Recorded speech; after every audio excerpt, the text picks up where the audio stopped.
আসসালামু আলাইকুম ভিউয়ার্স। তো স্ক্রিনে আপনারা দেখতে পাচ্ছেন রেড কালার অনেকটাই হাই, গ্রিন এবং ব্লু দুইটা কালার লো। তো এই প্রবলেমটা কোথা থেকে আসে?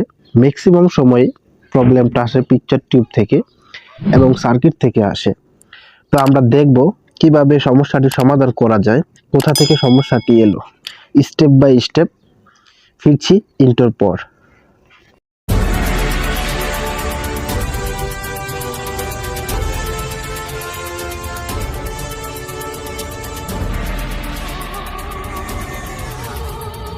নতুন কিছু করার প্রচেষ্টায় আরএফ ইলেকট্রনিক্স। ফিরে এলাম আবার। তো আমি আপনাদের পিসিবিটাকে একটু ভালো করে দেখাই। মনে হইতেছে যে পিসিবিতে কাজ করা হয়েছিল, সোল্ডারিং দেখা যাইতেছে। তো যাই হোক, সেই বিষয় বাদ। তো আমি বেসবোর্ডটাকে আপনাদের দেখাই। তো এখানে দেখা যাইতেছে যে 102 যে একটা পিএফ আছে, স্ক্রিন লাইনে দেওয়া হয়, G2 বলে আর কি। তো এই পিএফটা ভাঙা। তো মূলত এই পিএফটার কারণে সমস্যাটা আসে নাই। তো আমরা পরবর্তীতে পিএফটা চেঞ্জ করে দিব। তো আমাদের এই সমস্যাটি কোথা থেকে আসছে? তো আমরা কিছু ভোল্টেজ মাপার পর একটি সিদ্ধান্তে যাব। তো ভোল্টেজ মাপার জন্য আমরা গ্রাউন্ডকে কমন করার জন্য একটি বেস নিছি এবং এটার সাহায্যে আমরা মাল্টিমিটারে গ্রাউন্ডটা কমন করে নিছি। তো প্রথমে আমরা 110 ভোল্ট চেক করব। এখানে 105 ভোল্ট আছে, ভোল্টেজটা ঠিকই আছে। তো ভোল্টেজটা ঠিকই থাকার কথা। তারপর আমি 180 ভোল্টেজ চেক আপ করবো। এখানে 196 ভোল্টেজ দেখাইতেছে, যদিও একটু বেশি দেখাইতেছে, তারপরেও ভোল্টেজটা ঠিকই আছে। তো আমি বেসবোর্ডে আরো কিছু ভোল্টেজ মেজার করব। আমি ব্লু কালার মেজার করতেছি 174 এরকম দেখাইতেছে, এবং রেড কালার আছে 160, এবং আছে 107 আছে, গ্রিন কালার 110 আছে। তো ওইখানে আমাদের ভোল্টেজের কিছু পার্থক্য দেখা গেল, আমাদের ভোল্টেজটা কিন্তু মোটামুটি ঠিকই আছে। তো ভোল্টেজ যদি ঠিক থাকে তাহলে এই প্রবলেম কেন আসবে? তো যার কারণে আমি মেন পিসিবি বোর্ডে চলে আসব। পিসিবি বোর্ডে আমি বিসিসি 8 ভোল্টেজটা ঠিক আছে কিনা, 7.8 ঠিকই আছে, এবং রেড কালার 1.7 যদিও একটু কম আছে, তারপরে ভোল্টেজটা ঠিকই আছে। আর গ্রিন কালার আছে 2.1, এটাও ঠিক আছে, এবং ব্লু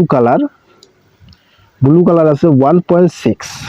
যদিও এই ভোল্টেজটা 2.2 থেকে 3.7 পর্যন্ত থাকে। তো মূলত কালারের সাথে ভোল্টেজটা কম বেশি হয়। এই ভোল্টেজটা বেশি হলে আমাদের যে বেসবোর্ডের যে কালার, ওই ভোল্টেজটা কমে যায়, এবং এই ভোল্টেজটা কম হলে ওইখানে ভোল্টেজটা বেড়ে যায়। তাহলে এখন বুঝতে পারলাম যে এখানে ভোল্টেজটা কেন বেশি দেখাইতেছে।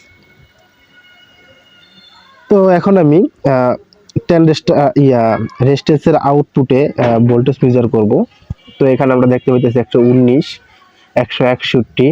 আর তো এখানে আমরা মোটামুটি যে ভোল্টেজগুলো ঠিকই পাইতেছি। তো এখন আমাদের কি কাজ?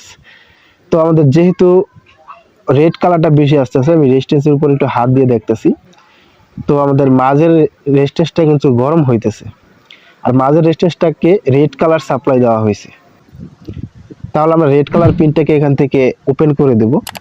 তো ওপেন করে দেওয়ার পর দেখেন আমি ওপেন করে দিতেছি।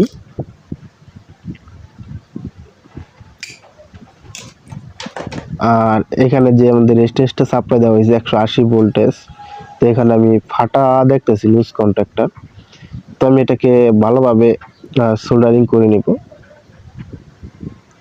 আর যে একটা পিএফ এর লিক ভাঙা দেখছিলাম, আমরা পিএফটাকে খুলে নেই, 102 পিএফটা। তো দেখেন এই সেই পিএফটা জম পরে ভেঙে গিয়েছিল। তো আমি রেখে দেই, পরবর্তীতে লাগিয়ে দেব পিএফটি। তো এখন আমি টিভিটি অন করব। অন করে আমি দেখব যে আমাদের গ্রিন কালার ব্লু কালারটি ঠিক আছে কিনা। যদি ডিসেল লাইন সংযোগ দেই, তো দেখেন এখন রেড কালারটা মিসিং, এবং গ্রিন কালার ব্লু কালার কিন্তু আমাদের ঠিক আছে। তো এখন আমরা যা কাজ করব, আমরা যে রেড কালারের যেই ট্রানজিস্টরটা আছে ওই ট্রানজিস্টরটা যদি লিকেজ থাকে তাহলে এই প্রবলেম আসতে পারে। তো আমরা ট্রানজিস্টরটি আর মেজার করব না, আমরা সরাসরি ট্রানজিস্টরটি চেঞ্জ করে দেব।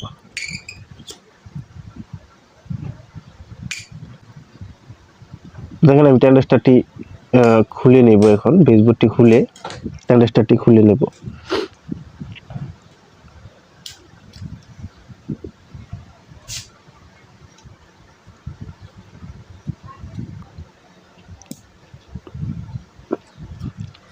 তো এখানে যে ট্রানজিস্টরটা আছে, এখানে এই ট্রানজিস্টর আছে 2482, এর পরিবর্তে আমরা একটি ট্রানজিস্টর ব্যবহার করব 2688।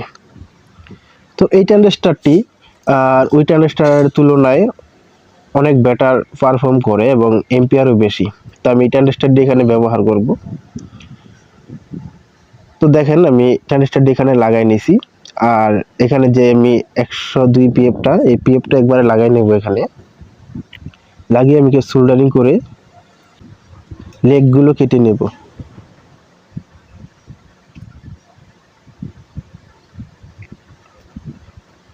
তোমার লেগগুলো কাটা হয়ে গেলে আমি পুনরায় টিপিটির মধ্যে বেসবোর্ডটি লাগিয়ে আবার পুনরায় পাওয়ার দেব।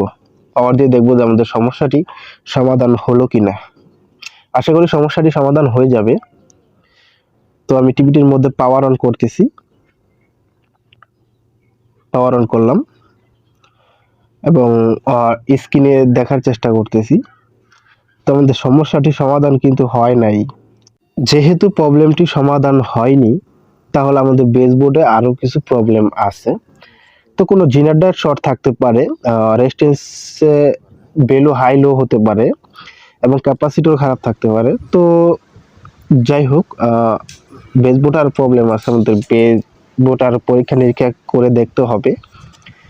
তো এখানে আমি প্রথমে জিনার ডায়েটগুলো চেক করে নিচ্ছি। তো জিনার ডায়েট প্রত্যেকটি ঠিক আছে এবং রেজিস্ট্যান্সের মান কি ভ্যালু কম বেশি হলো কিনা আমি চেক করে নিতেছি। আর এখানে একটি ইলেকট্রোলাইটিক ক্যাপাসিটর আছে, আমি ক্যাপাসিটরটা চেক করতেছি। তো এখানে ক্যাপাসিটর ঠিকঠাকই আছে। তো সবই যদি ঠিকঠাক থাকে তাহলে খারাপ কি, কিছু একটা খারাপ আছে। তো আমি বেসবোর্ডে এখানে যে পিএফ গুলো আছে ওই পিএফ গুলো চেক করব। তারপর আমরা মেন পিসিবিতে যে জিনার গুলো আছে, তো মেন পিসিবিতে আমরা জিনার গুলোকে চেক করব যে শর্ট আছে কিনা। তো আমি আরেকবার চেক করে নিতেছি যে 414 এর জিনার গুলো অনেক সময় লিকেজ থাকে, শর্ট থাকে, তো প্রবলেম আসতে পারে। আরেকটি কথা আমি বলে রাখতেছি, আমি এই প্রবলেম দেখে পিকচার টিউবটাকে অন্য একটি সার্কিট দিয়ে লোড দিয়েছিলাম। পিকচার টিউব 100% ওকে আছে, যার কারণে আমি এভাবে এত ঘাটাঘাটি করতেছি। ঠিক আছে, পিকচার টিউব ওকে আছে, আমাদের প্রবলেমটা সার্কিটের মধ্যেই কোথাও আছে। তো এখানে আমি একটি জিনিস খেয়াল করতেছি, এখানে যে পিএফ গুলো আমাকে শর্ট দেখাইতেছে। ঠিক আছে, তো পিএফ গুলো এখানে শর্ট দেখাইতেছে। আমি পিএফ গুলাকে বেসবোর্ড থেকে ওপেন করে নেব, তারপরে পিএফ গুলা মেজার করব। অনেক সময় বেসবোর্ডের কারণে পিএফ শর্ট দেখাতে পারে। তো আমি বেসবোর্ড থেকে ওপেন করে পিএফ গুলো মেজার করব যে আসলে পিএফ শর্ট আছে কিনা। ঠিক আছে, এখানে তিনটা কালারের সাথে তিনটা যে ট্রানজিস্টর ব্যবহার করছে, তিনটা ট্রানজিস্টরের জন্য তিনটি পিএফ ব্যবহার করা হয়েছে। তো আমি এখানে একটি পিএফ খুলে নিলাম, আরো দুইটি পিএফ আছে। তো আমাদের তিনটি পিএফই কিন্তু শর্ট দেখাইতেছে। ঠিক আছে, তো পিএফ গুলাকে আমি দেখেন, পিএফ গুলা কিন্তু ফুল শর্ট দেখাইতেছে। তো ফুল শর্ট দেখাইতেছে, আমি সন্তর্কবশত পিএফ গুলাকে ওপেন করতেছি।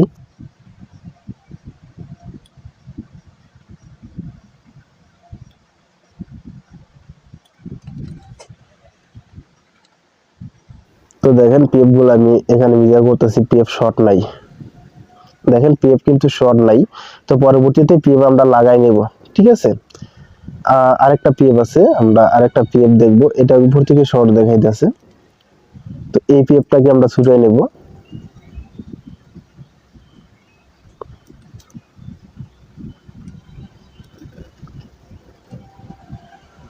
তো দেখি পিএফটা মেজার করে পিএফটা শর্ট আছে কিনা।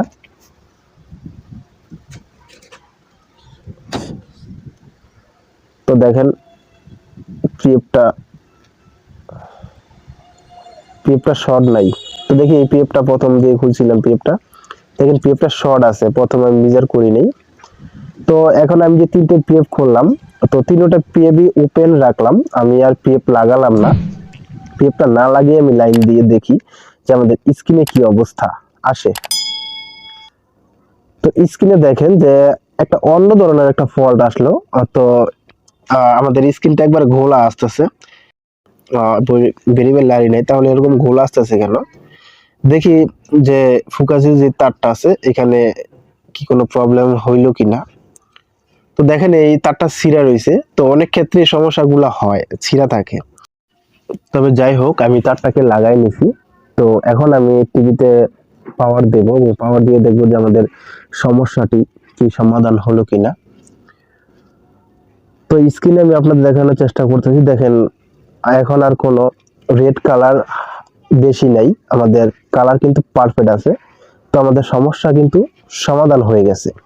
আর যে তিনটা পিএফ খুলে নিছি, আমি পরবর্তীতে তিনটা পিএফ লাগাই নেব। তো পিএফ না লাগাইলে সমস্যা নাই, তারপর আমি পরবর্তীতে লাগাই নেব জাস্ট প্রোটেকশনের জন্য।